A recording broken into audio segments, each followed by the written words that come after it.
आइए आज हम वैद्युत द्विध्रुव के निरक्ष पर यानी इक्वेटोरियल लाइन पर जो पॉइंट्स होते हैं उस पर इलेक्ट्रिक फील्ड कितनी होती है इसका व्यंजक निकालते हैं। देखिए मान लेते हैं एक हमारे पास ये इलेक्ट्रिक डाइपोल जिसका ये प्लस क्यू चार्ज ये माइनस क्यू चार्ज है, सेंटर पॉइंट है। सेंटर से जो बाइसेक्टर होता है इसका उसी को हम इक्वेटोरियल लाइन बोलते हैं, निरक्ष बोलते हैं। ये सेंटर पार्ट है। टोटल डिस्टेंस प्लस क्यू और माइनस क्यू के बीच की 2l ली जाती है, इसलिए हमने ए से एल की डिस्टेंस, ए से ओ की डिस्टेंस को एल दिखाया और ओ से बी की डिस्टेंस भी किया। चलिए मान लेते हैं कि कोई पॉइंट यहां पर पी, इस निरक्ष पर एक पॉइंट है पी जो इलेक्ट्रिक डाइपोल से आर डिस्टेंस पर है। जो डिस्टेंस ली जाएगी पॉइंट्स की वो इलेक्ट्रिक डाइपोल के सेंटर से ली जाती है। सेंटर ऑफ मास जहाँ होता है बस वहां से लिया, सेंटर ओ से इसलिए डिस्टेंस ली जा रही है। अब यहाँ ए पी पर दो फील्ड होंगी, एक फील्ड प्लस चार्ज के कारण जो ए पॉइंट पर है, दूसरी फील्ड होगी माइनस चार्ज के कारण जो बी पॉइंट पर है। या प्लस से दूर की ओर होती है इसलिए ऊपर की ओर ये फील्ड, और यहां जो होगा ये भी माइनस चार्ज की ओर होती है इसलिए ये भी फील्ड ये होगी। ठीक है, देखिए ए से पी की डिस्टेंस और बी से पी की डिस्टेंस सेम है। ए पी बराबर है बी पी बराबर कितना है, R square minus L square का अंडर रूट कितना, यानी ये जो डिस्टेंस है R square minus L square. इसी तरह से इधर की भी जो डिस्टेंस है वो under root R square plus R square minus R square plus L square है, R square plus L square under root. ये तो दोनों डिस्टेंस सेम है, दोनों जगह चार्ज का अमाउंट सेम है, इसलिए जो फील्ड जनरेट होगी दोनों के कारण वो सेम होगी। ठीक है, चलिए मान लेते हैं कि पॉइंट पी की एंगुलर पोजीशन थीटा, तो ये क्या है, ये आइसोसेलेस ट्रायंगल समद्विबाहु त्रिभुज है, इसलिए ये एंगल भी थीटा हो जाएगा। एपी अगर बराबर है बीपी के, ये दोनों कोण सेम हो जाएंगे। हॉरिजेंटल लाइन खींच देते हैं, यहाँ पर देखो ये हमने हॉरिजेंटल लाइन खींच दी, ये हॉरिजेंटल पर रखा हुआ है ए बी, और ये जो लाइन है पैरेलल हो गई। ठीक है,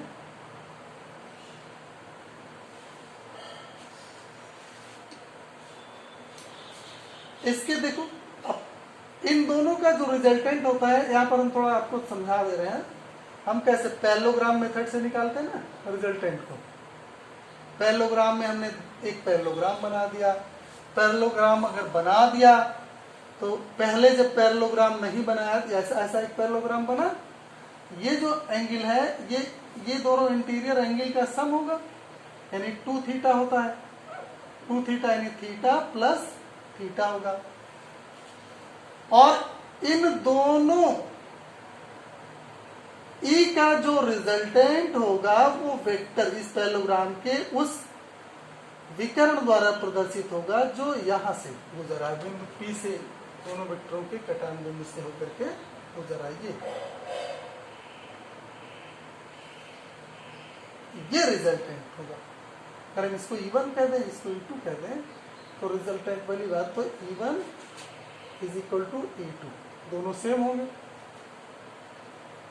दोनों सेम होंगे, कितने होंगे? 1/4 pi epsilon 0 K into Q upon इनका स्क्वायर, यही डिस्टेंस है ना, यहाँ से डिस्टेंस ये, इसका स्क्वायर करेंगे तो अंडर रूट हट जाएगा ये। तो इन E1 और E2 का जो रिजल्टेंट होगा E,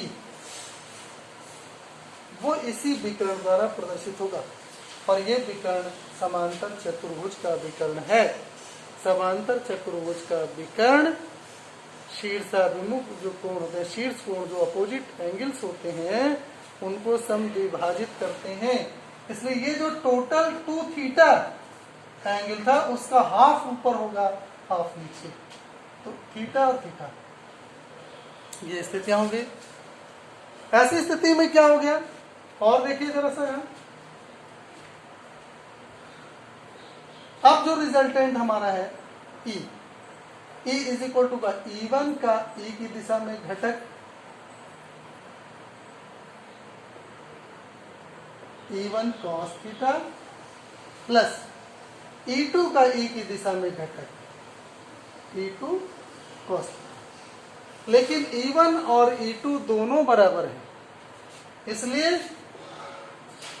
E1 cos theta plus E1 cos theta, E2 को हमने E1 से रिप्लेस कर दिया, हो गया 2E1 cos theta. Value put up कर दिया, 2 1/4 pi epsilon 0 K Q upon R square plus L square into cos theta. cos theta की वैल्यू यहां से निकाल दीजिए, आधार बटे कर्ण, तो मिल जाएगा E is equal to 2 into 1/4 pi epsilon 0 K into Q upon R square plus L square into L upon under root R square plus L square. 2QL इसको इकट्ठा कर दिया तो 1/4 पाई एप्सिलॉन 0 K 2QL इकट्ठा हो गया।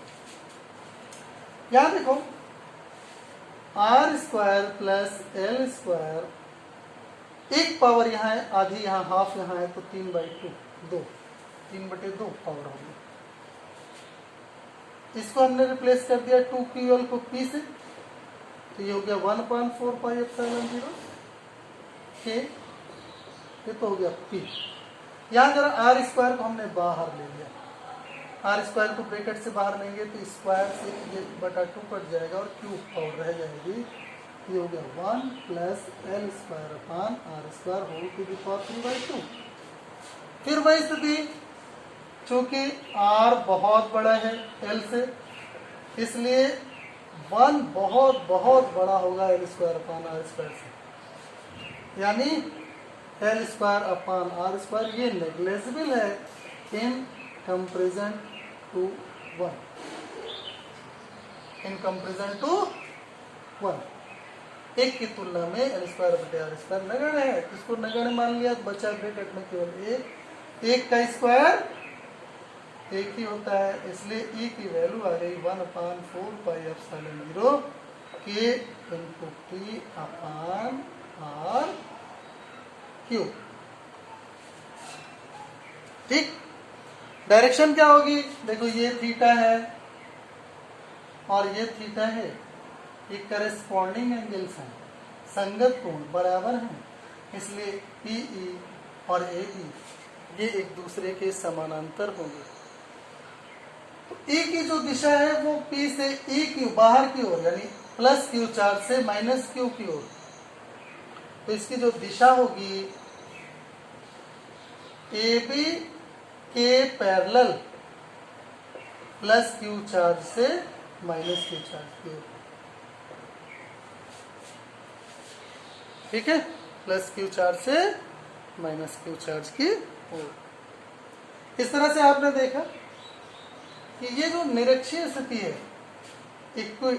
Equatorial जो line होती है उस पर जो पॉइंट्स होते हैं वहां पर केवल P अपान आर क्यूब 1/4πε0 के P अपान आर क्यूब इस फार्मूले के अनुसार फील्ड जनरेट होती है।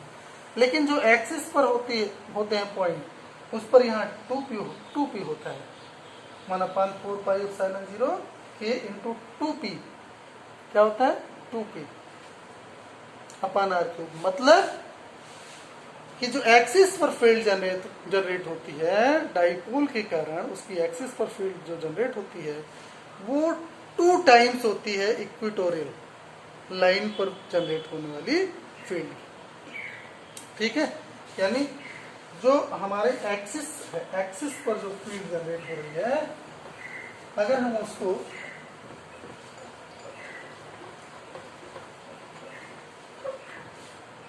EA कह दें, ये एक्सिस पर जनरेट होने वाली फील्ड है और इक्वेटोरियल पॉइंट पर हमने उसको EE कह दिया, तो हमेशा EA is equal to 2 times EE होता है। ठीक, अक्ष पर इलेक्ट्रिक फील्ड बराबर 2 गुना निरक्ष पर इलेक्ट्रिक फील्ड।